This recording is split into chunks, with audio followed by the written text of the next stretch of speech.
Hello, ladies and gentlemen. Welcome to Calls. This is the 2025 AT&T Pebble Beach initial research show. Hopefully you had a great Farmers last week for Torrey Pines. We're going to see Torrey Pines here in a couple weeks again for the Genesis, which we'll get into momentarily or throughout the show. But I hope you had a great Farmers. I hope you had the Harris English outright. Great hit if you did. DFS wise, I hope you played all of the Sam Stevens, played Aldrich Pokegeiter, although he did fall apart a little bit on Saturday. For yours truly, a mixed bag, some very, very good suggestions. The aforementioned Sam Stevens, the full fade of Tony Finau. There was plenty of bad to go with it. The Max Homa being number one in the rankings. So a little good, a little bad turns into about an even week for me. Almost the second hit of the 2025 year. Close, but no cigar again after being very, very close on Stefan Jaeger at the Sony and missing out. I had the Sam Stevens outright this week and again, just narrowly missing out. So very, very close, but still can't find that breakthrough win yet for 2025, so we're going to try to find that this week for Pebble Beach, but we're going to try to keep the momentum and build on it after a pretty disastrous American Express. So feel free to jump in chat. Would love to hear how your Farmers went, how you think Pebble Beach is going to play, all of that. This being really the first signature event other than the Century, the first signature event of the 2025 season, with the Aeon Swing 10 from the fall, the Aeon 5, all of that. So feel free to jump in chat, make your opinions heard, what you think of the tournament this week. And let's get into it, shall we? All statistics provided tonight and every night are from FantasyNational.com. It is the best golf analytics tool out there for your money. Go check out FantasyNational.com. You will not regret it. In the description of the video, there are links to all of the social media. First off, my X and Instagram, where normally I post research regarding winners of that week's tournament, some patterns that they all share. Not sure what I'm going to do yet for Pebble Beach, although this is a very long-standing tournament on the PGA Tour. It has changed in its designation to a signature event. We've only had 1 year of that status last year, and the tournament was cut early or cut short because of torrential rains and winds. So not sure what kind of research I'll be able to post. I'll try to find some of that tomorrow. But normally, if you want to see the weekly research that I do on the PGA Tour, give me a follow at your preferred social media site. X is also where I place my weekly betting cards and top player usage in the DFS contests I play. You would have seen the Sam Stevens outright, the Sahith Theegala outright that looked, somewhat live until he shot 11 billion on Saturday.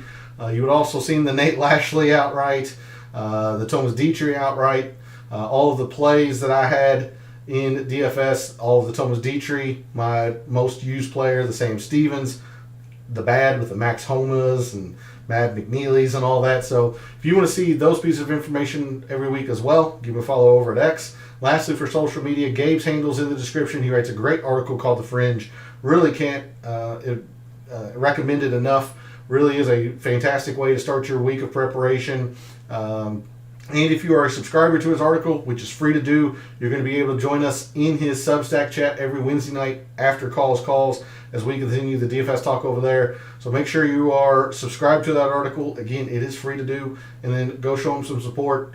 His handle is in the description over on social media. And then lastly, for this intro, we are live. Chat's open. As I mentioned, I want to hear from you all. How was your Farmers? Who's your early favorite this week for the Pebble Beach Pro-Am? Do you think it's Scotty? Do you think it's Rory? Do you think it's somebody else? How do you think the tournament's going to play this year? All of that. Feel free to jump in chat. Would love to hear from you all this week. So let's get into it. Let's do our initial research for the 2025 AT&T Pebble Beach Pro-Am.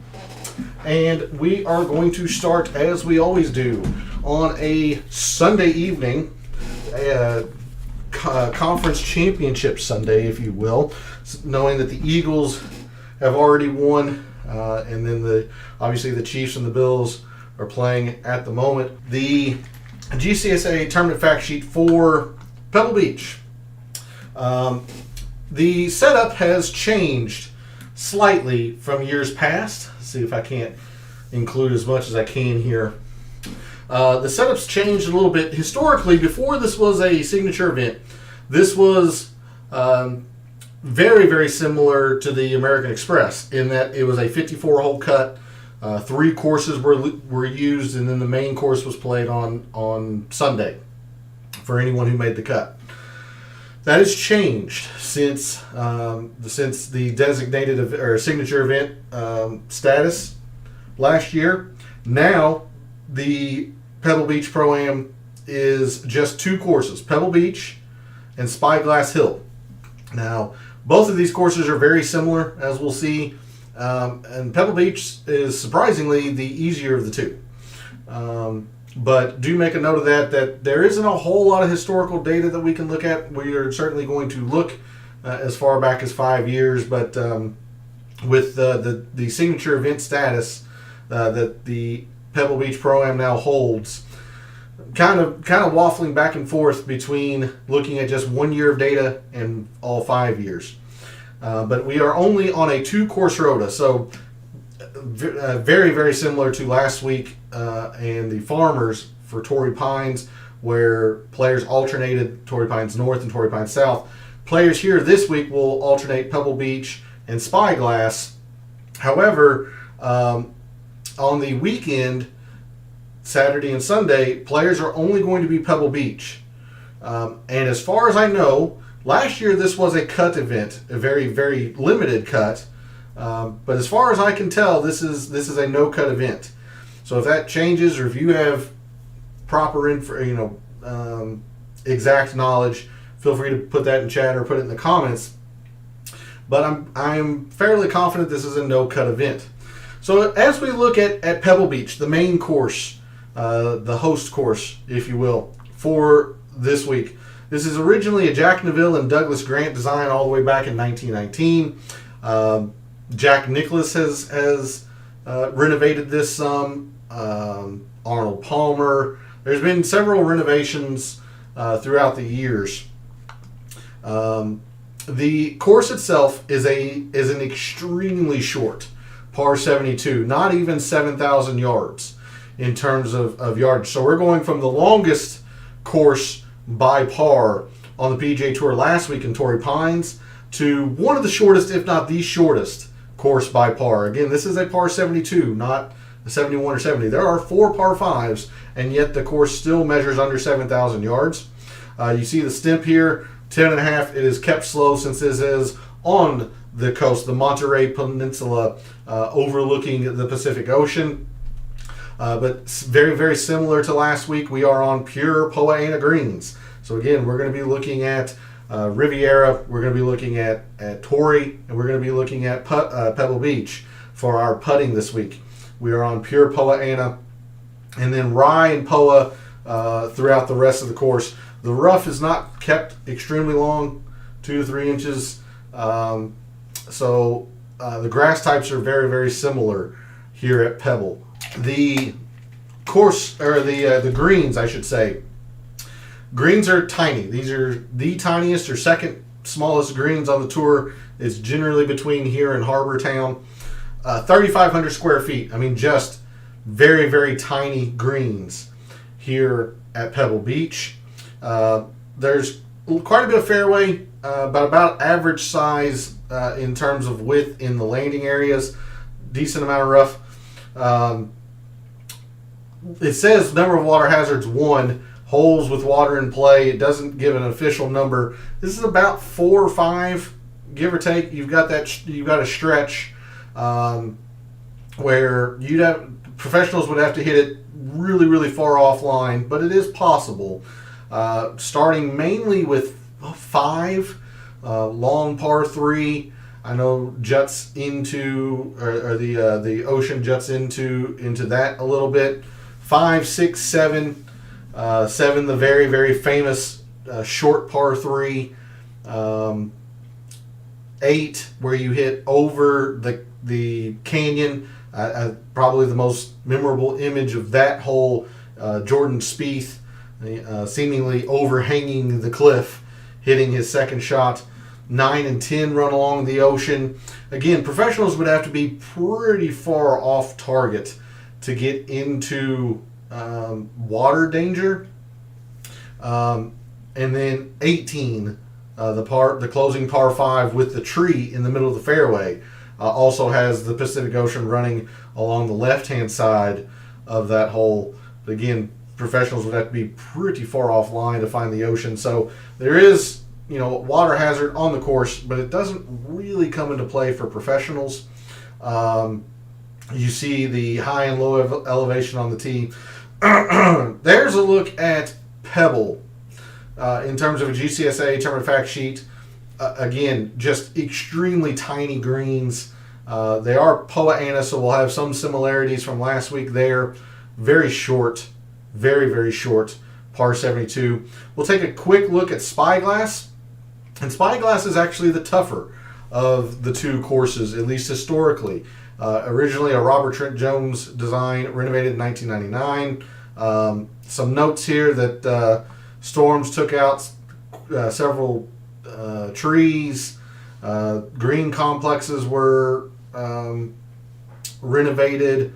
But the course in of itself is another very short par 72, just over 7,000 yards. So we're going to be looking at some more short course metrics this week, much like we were looking at the American Express.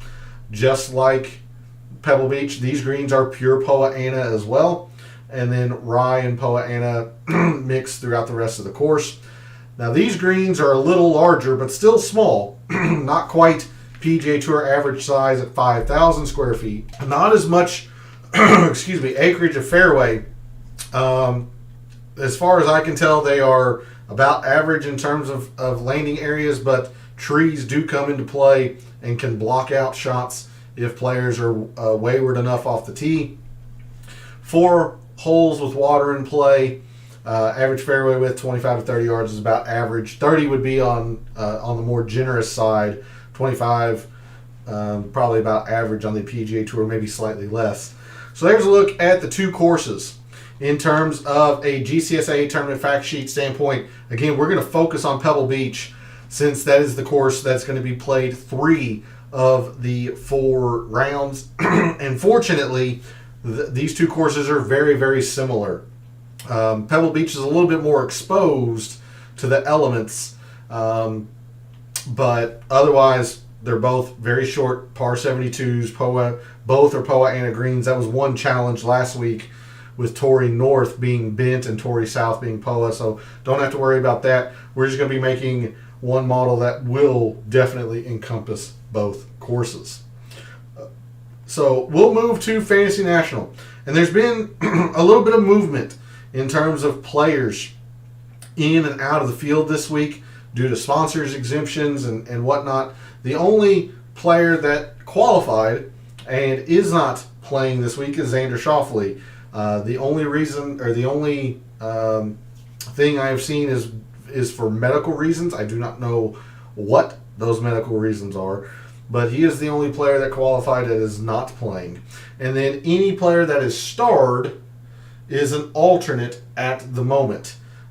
Most recently, Harry Hall was given a sponsors exemption. Harry Hall, right up here. He was given a sponsors exemption, which knocked Emiliano Grillo to the first alternate. But anyone that is starred is simply an alternate at the moment.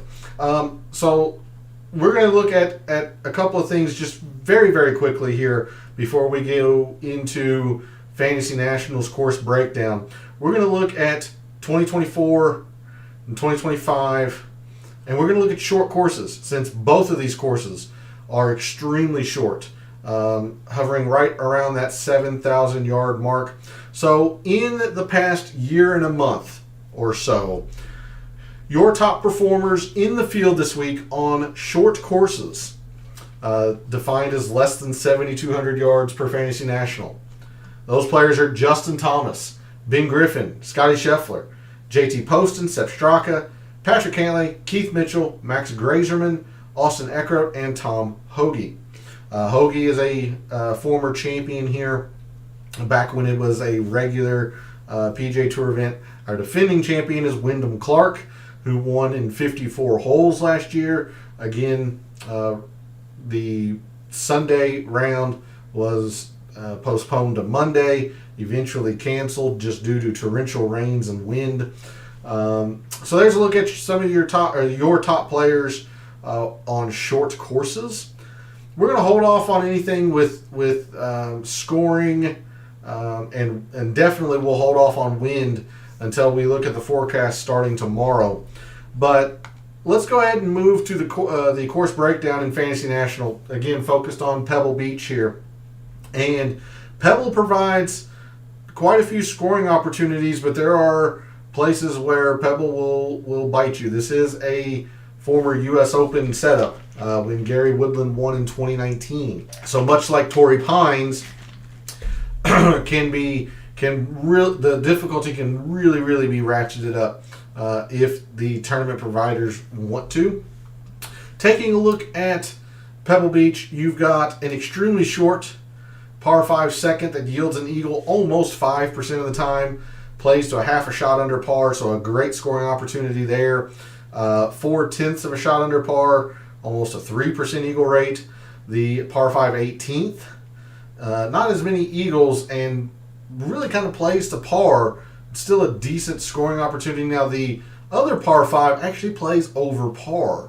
That is the par 5 14th, extremely long and uphill. Generally a true 3-shot hole, and the green is very difficult, sloped severely from back to front and whatnot. So that is a very difficult par 5. Some other scoring opportunities throughout the course. You've got a short par 4, drivable par 4, 331. You see the eagle right there, 0.2%. Another shorter par 4 on the back 9, plays under par. But there are some areas of the course that will be difficult. The long par 3 5th, 195, plays a 0.2 of a shot over par.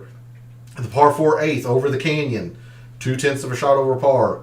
The very difficult par 4 9th, more than a quarter of a shot over par. So you can see bogeys will happen around Pebble Beach as well. But not a whole lot of length in the course. Really what length there is in the par 3s, except for the iconic par 3 7th.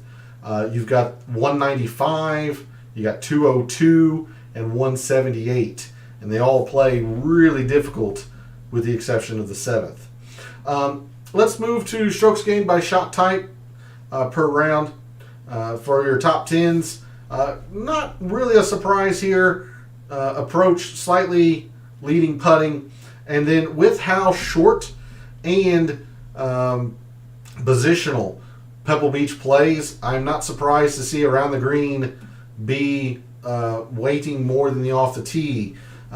Considering how small these greens are going to get missed a fair number of times. So as much as this is leaning towards ball striking, I'm going to say this is a short game course. This is a second shot course, no doubt about that. Off the tee is really quite mitigated, but I still think this is a short game course. I think around the green is getting limited here for these top 10s. We move into the top 5s.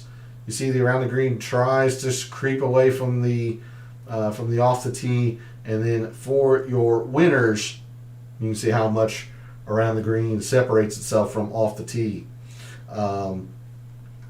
So again, I would classify this more as a short game course. Definitely a second shot course, but a short game course. Putting definitely around the green is going to have heavy influence this week. We look at strokes gained by hole by par, as you would expect for professionals. They're gaining their strokes mostly on the par 5s, but the par 3s and 4s were even.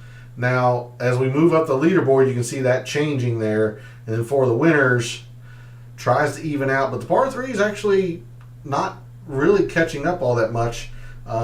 Really, you're just kind of trying to get your pars on these par 3s. 17th plays slightly over par. The 12th plays 0.2 of a shot over par, so if you get a par there, you're gaining some shots on the field. But the par 3 7th plays under par, so you're losing a little bit if you par that. Really, if you're getting pars on these par 3s, it's generally okay. You're going to make up your shots on the par 5s if you're able to get a few birdies on them. Moving down to hole composition, this is getting quite messed up here in terms of the axes, or at least the y-axis. We're going to have to do this manually. So the par 3s, you do have that extremely short par 3, less than 150. You got two between 175 and 200, so two mid-length par 3s, and then one slightly over 200. Now the par 4s aren't overly long. You've got the drivable par 4 fourth, less than 350. Now you got several that are less than 400. One, I say several, probably pretty close. 404 is not quite there. 390 is 2. 397 is 3. So 3 under 400 yards, but not drivable. And then you have a 404 and a 403, which you can easily see playing under 400 yards occasionally when they move tees and pins. But then technically you have a 404, that's 1, 428, 446, 445, 403. So you got 5 par 4s from 400 to 450. Interestingly enough, you don't have any par 4s from 450 to 500. Instead, you've got one over 500. The very difficult par 4 9 at 504. And then the par 5s, 516, 523, 543. So 3 of the 4 under 550. And then the long, difficult uphill par 5, 580, over 550. So there's a manual look at the course composition. We look at approach shot distribution as you would expect from an extremely short course, despite the fact that professionals are generally not hitting drivers off these tees. Look at this severe discrepancy in terms of approach from 100 to 125 versus the average tour event. I mean, almost doubled.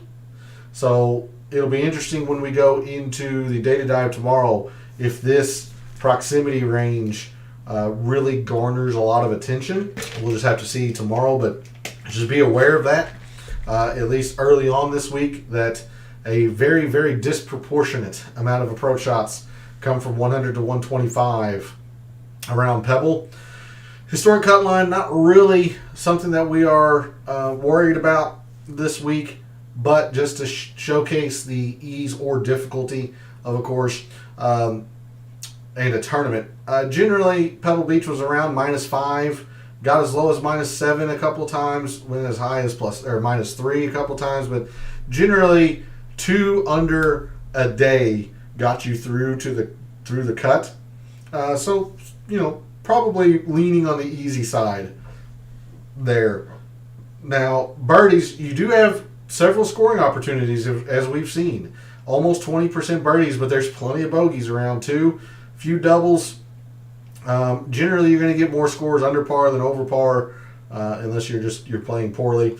Driving accuracy, much higher here due to the club down nature, as we see here in the distance, and the dog legs and positional style Pebble Beach forces on players. So driving accuracy, much higher here. Greens, again, no surprise with how tiny they are, much less than the average tour event. Scrambling, a little bit difficult.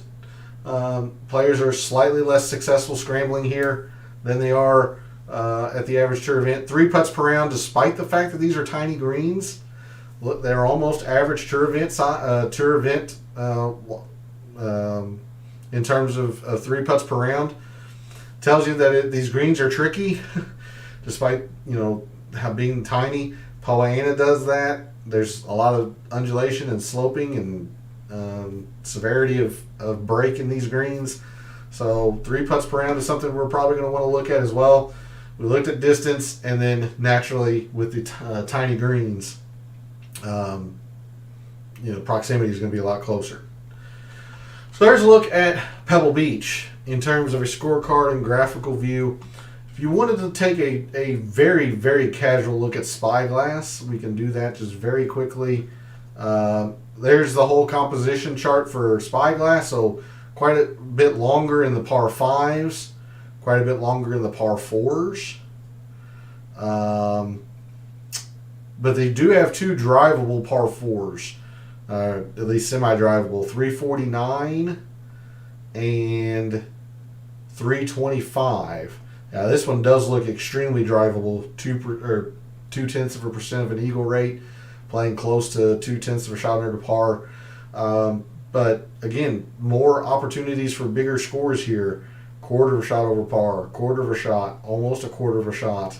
Not many eagles around Spyglass either. Pebble had a couple holes with 4.7 and 2.7 in terms of eagle percentage. The highest around Spyglass is only 2.5. So no shot link data for Spyglass. So, but you can see in the scoring distribution, much more even in terms of birdies versus bogeys. So Spyglass is definitely the tougher of the two.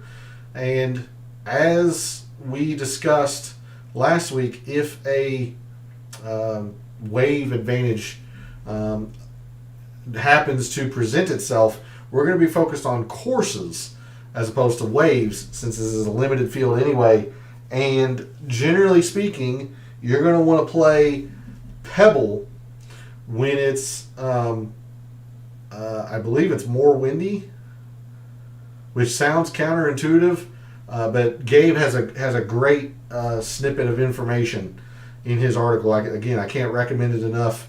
It's escaping me which way he mentioned that historical patterns work here, but I believe it's Pebble when it's windy. But if you want to see that info, make sure you're subscribed to Gabe's article. There's a look at Pebble in terms of scorecard and graphical view. We'll move back to the players in the field this week. In fact, before we do that, I wanted to go to the historic conditions. I wanted to see how last year played for the 3 rounds that we had. You see Pebble played average, Spyglass played average each one round, and then was easy the rest of the way.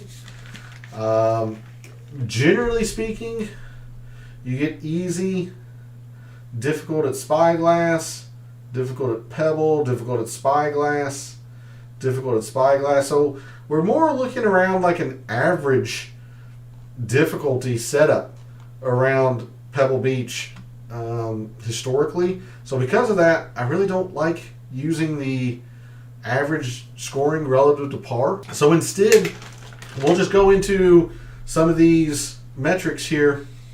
And I think we're starting to get enough rounds where, even though it's a very, very small sample size, we're going to want to see players who have knocked off the rust, at least on the PGA Tour. So here are the players in the field this week who have not teed it up yet in 2025 on the PGA Tour.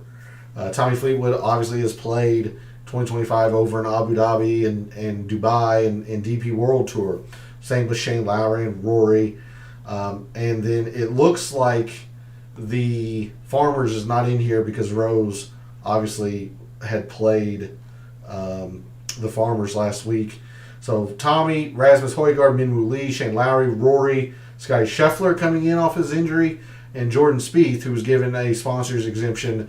Those are the 7 players who have not played yet on the PGA Tour in 2025. Again, I know it says Rose has not, the Farmers is not in here yet. But anyway, it's going to be a small sample size, but just to get a feel for who has started off 2025 hot. Your top approach players so far in 2025 in the field this week for the Pebble Beach Pro-Am: Johnny Vegas, Hideki, JJ Spawn, Tom Hoagie, Morikawa, Sepp Straka, Tom Kim, Nick Taylor, Hoffman, and Bobby Mack and Justin Thomas. In fact, Charlie Hoffman needs to be starred. I know he is an alternate at the moment. But while I'm doing that, let me double check and make sure I have the other. Yeah, Smalley needs to be one as well. So we're also going to want to look at around the green. Absolutely. With how tiny these greens are, around the green is going to be a big factor. So your top around the green players so far in the field this week at Pebble Beach: Ben On, Cam Young, JT Poston, Doug Gim, Nico Echeverria, Patrick Cantlay, Harry Hall, Stephen Yeager, Sung Jae, and Mackenzie Hughes. Again, Patrick Fishburne, Pat Gazire, they are alternates at the moment, so if they end up getting into the field, be aware of that. And then lastly, I'm going to expand the time frame. We're going to go all the way back to 2022 just to get enough rounds in here for the putting. We're going to be looking at Poa annua putting. We start with Pebble, we go to Riviera, and we also include Torrey Pines South. These three courses are the pure Poa annua courses on the PGA Tour. Your top putters on Poa annua in the past 3 years, not counting last week's Farmers: Max Homa, Denny McCarthy, Mav McNeely, Tom Hoagie, Matthew Pavone, Jason Day, Seamus Power, Sung Jae, Colin Morikawa, and Brendan Todd. Okay, we will clear that. Let's take a quick look. In fact, let's just take a quick look at the 100 to 125 proximity, since that range was so disproportionate in terms of number of shots here versus the average tour event. So your top approach players, we'll include 2024 just to have enough rounds here. Your top approach players in the past 13 months from that range in the field this week: Tom Hoagie, Justin Thomas, Eric Cole, Nick Taylor, who's also a former champion here, I believe, Lucas Glover, Hideki, Scotty Scheffler, Cameron Young, Corey Connors, and JJ Spawn. Also, Alex Smalley would be in there if he gets into the field. So with that, we'll dig into a lot more of the data tomorrow for the Data Dive show. But let's move to the tournament history. And again, remember, last year was a signature event. It was a minimal cut, but was a signature event nonetheless, so limited field. And then 2023 back, it was a regular PGA Tour event. If we sort on the players who have played the best here, Jason Day comes to mind. He has played very, very well around Pebble Beach. Top 5, 2 more top 10s. His worst finish, I think, in his career happened in 2022, which was a top 25 still. He's played very well here. Tom Hoagie, winner in 2022. Also another top 10, a top 15. He's been very good at Pebble. 5 for 5, at least making the cut. I was right. Nick Taylor won way back in 2020. He's been good. Cantley's been very good around here. No surprise, California guy. 2 top 5s, 2 more top 15s. Jordan Spieth's been very good around Pebble. Bo Hostler, somebody who played pretty darn well for the Farmers. McCarthy's been okay. Seamus Power has generally played pretty well around here. Hubbard, 4 for 5. Brendan Todd, 3 for 3. Justin Rose, your winner in 2023 here. Again, Wyndham Clark, your defending champion. So there's a few of the players who have traditionally played well around Pebble when it was a full field event for the PGA Tour. Players who have not played particularly well around Pebble. Patrick Rogers, surprisingly, despite being a California guy, only 1 for 4, and last year was a very, very limited cut. Stephen Yeager, JJ Spawn's been pretty bad here. Alex Smalley, if he gets into the field. Hideki has not played Pebble all that much. Harris English, last week's champion, has not played all that much. Cameron Young's not played here all that much.